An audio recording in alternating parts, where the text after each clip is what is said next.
자, 오늘 이제 수학적 기납법을 갑니다. 수학적 기납법은 크게 파트가 두 개로 나뉘는데, 하나는 뭐냐면 수열의 기납적 정의라고 표현하는 건데, 자, 이런 말을 흔히 간단히 줄여서 뭐라고 하냐면 점화식이라고 얘기합니다. 이게 일본식 수학 용어야. 그래서 별로 이렇게 바람직하지 않으니까 이제 수열의 기납적 정의, 우리 순수하게 우리나라 말로 수학 용어로 바꾼 건데, 근데 말이 좀 간단하다 보니까는 점화식 이렇게 하는 거야. 점자는 점점 그렇다 뭐 이런 뜻의 점점의 뜻에 있어. 알겠습니까? 점점 그렇게 되는 식 이런 뜻이야. 알겠습니까? 오케이? 예, 한자가 그런 의미야. 자, 그럼 이제 점화식이 됐든 수열의 기납적 정의라고 언급을 하든, 자, 수열의 기납적 정의는 일단 어떻게 표현하는 거냐면, 나중에 이제 이런 표현을 여러분들이 답을 써야 될 때가 있거든? 그럴 때 하셔야 될 일은 뭐냐라고 하면, 처음에, 자, 몇 개의 항을 나열합니다. 보통은 어떻게 되는 거냐면, 예를 들어 설명하면, 자, 첫째 항이 얼마, 오케이? 얼마, 이제 이 정도로 표시가 되는 거야. 알겠습니까? 아니면 상황에 따라 두 번째 항이 얼마도 표현할 수 있어. 첫째 항이나 두 번째 항 가지고 여러분들이 표현을 해주는 거야. 알겠습니까? 그러니까 맨 처음에 하나나 두 개 정도의 항을 써줍니다. 그 다음에 이웃하는 항 사이의 관계를 표현하는 건데, 이거는 어떤 거냐면, 이웃하는 항 사이라는 것은 뭐냐라고 하면, n번째 항이 있고, 그 다음에 뭐가 있냐면, n 플러스 1번째 항이 있을 것이야. 그러면 n 플러스 1번째 항은 an이라는 항에서 뭐 예를 들어서 뭐 2만큼 더했다. 너무 재미없다. 3만큼 더했다.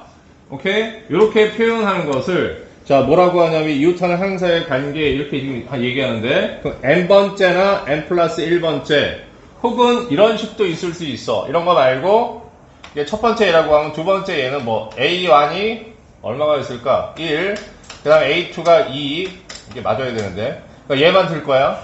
자, 그럼 AN 플러스 얼마냐면 2에 마이너스 2에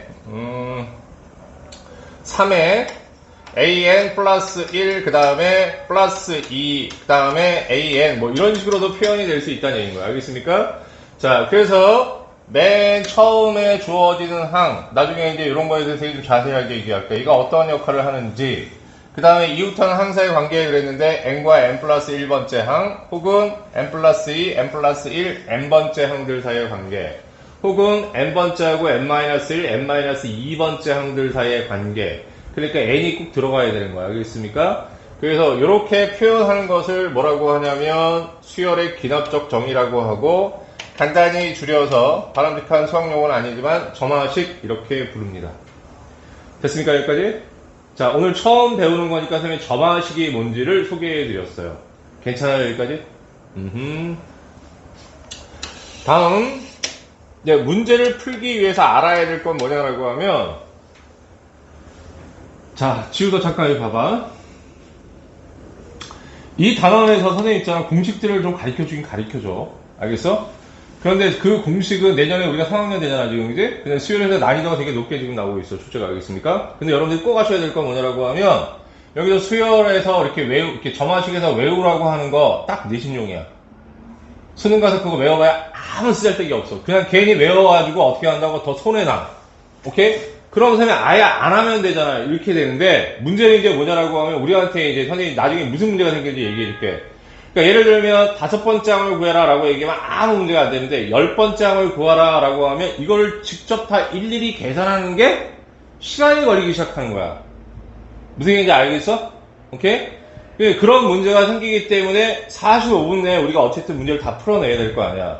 그럼 어떤 문제들은 그거 계산하고 앉아있으면 시간 엄청 합니다. 오케이? 그러다 보니까 이제 생기는 문제가 뭐냐라고 하면 조금 쉽게 빨리 풀 수 있는 것은 일단 내신은 외워서 푼다. 수능에서는 외워서 풀라고 하는 거 절대 필요 없다고 분명히 선생님이 여기서 굉장히 강조를 할게. 오케이? 그럼 수열에서는 수능에서 뭘 요구하는데요? 이쪽에서 시험 문제 굉장히 많이 나오는데 알겠어? 수능에서 굉장히 많이 나와. 그런데 거기서 요구하는 건 뭐냐라고 하면 우리가 앞에서 계속 얘기하는 게 있어. 뭐가 있냐면 수열의 기납적 추론.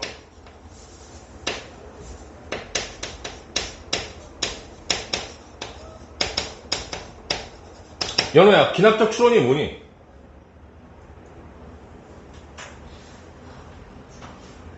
기납적 추론이 뭐야, 얘들아?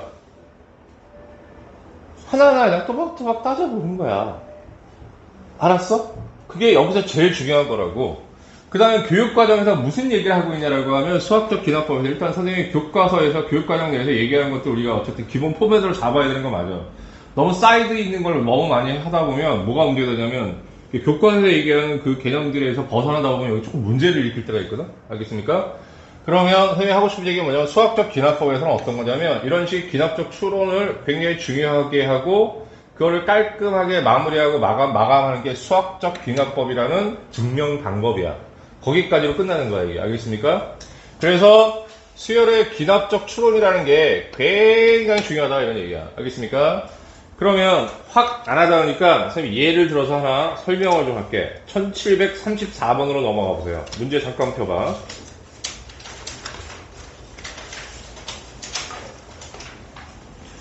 자, 아무 생각 없이 막 풀고 있으면 너무 이거 정신없이 막 되기 때문에 1734번으로 넘어가서 자, 수열이 뭐냐 이렇게 하면 A1이 1에 그럼 처음에 한 개의 항을 줬지? 그 다음에 두 번째는 뭐냐면 AN 플러스 1을 상당히 짜증나게 다음과 같이 이렇게 지금 정해줬어. 어떻게 정해있냐면 AN은 빼기 1이고 그 다음에 AN에다가 플러스 N을 해주기도 한다.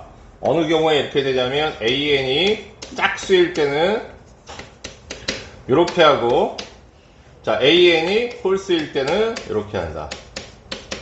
자 잠깐 여기 주목해서 우리가 얘기를 하나 들어주면 자 이건 옛날에 이제 이런 식으로 나온 문제도 굉장히 많았는데 요즘에 역시 정화식에서 21번 문제가 출제가 되고 있는데 그래도 옛날 킬러보다는 어렵지는 않지만 그 순수하게 수열 문제로 지금 입장에서 본다고 하면 또 쉬운 것도 아니야.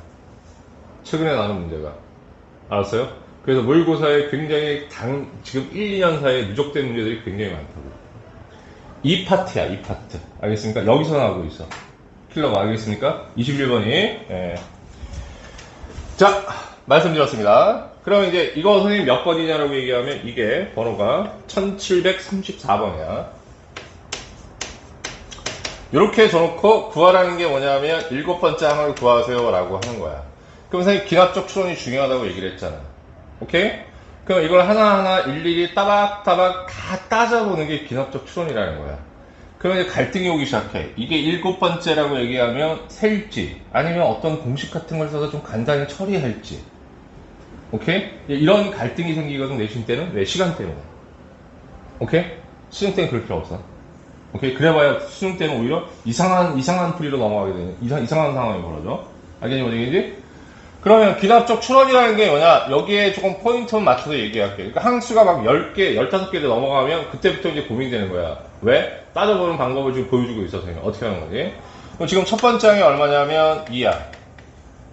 여기서 뭐라고 얘기했냐면 AN 자체가 짝수가 되면 여기에 집어넣는 거고 AN이 홀수가 되면 여기에 집어넣으세요. 이렇게 얘기했어.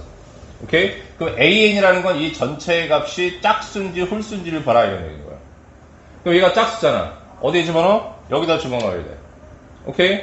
그러면 얘가 1일 때 여기가 2가 되니까 A2라는 것은 여기다 2를 대입해서 빼기를 하면 1 이렇게 되는 거지. 다음 A3 이번엔 홀수가 나왔네요. 홀수가 나왔으면 어떻게 해야 되는 거냐라고 하면 자 여기가 3이야. 그럼 여기가 4가 아니야. 여기가 2야. 그러면 홀수일 때는 그 수하고 똑같은 값을 어떻게 한다고? 더해라 이런 얘기 아니야. 여기 A2에다가 요만큼을 더해. 2를 더해줘야 돼. 만만해? 안 만만하잖아. 알겠어? 일일이 다 따져서 이렇게 계산해야 된다는 얘기야. 오케이? 이게 기납적 추론인 거야. 그런데 이거 다른 방법을 할 방법이 있을까? 이건 없어. 공식도 없어. 알았어? 다소는 이렇게 따져보는 거야. 그리고 이렇게 따져보는 걸 제일 중요하게 생각한다고. 그럼 A4는 어떻게 되는 거냐라고 하면 이 값이 홀수가 되니까 여전히 여기 가야 되는 거야. 그럼 3가 하고 3이 되니까 3 더하기 3 하면 얼마? 6.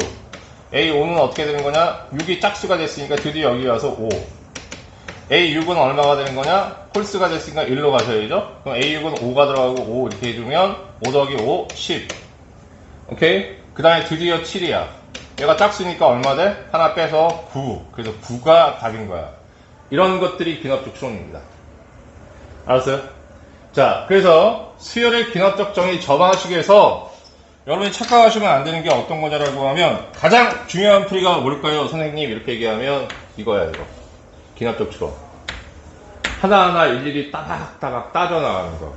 이 문제 유형은 이 방법에 밖에 없다고 이겁니다. 알겠어요? 뭔 얘기인지?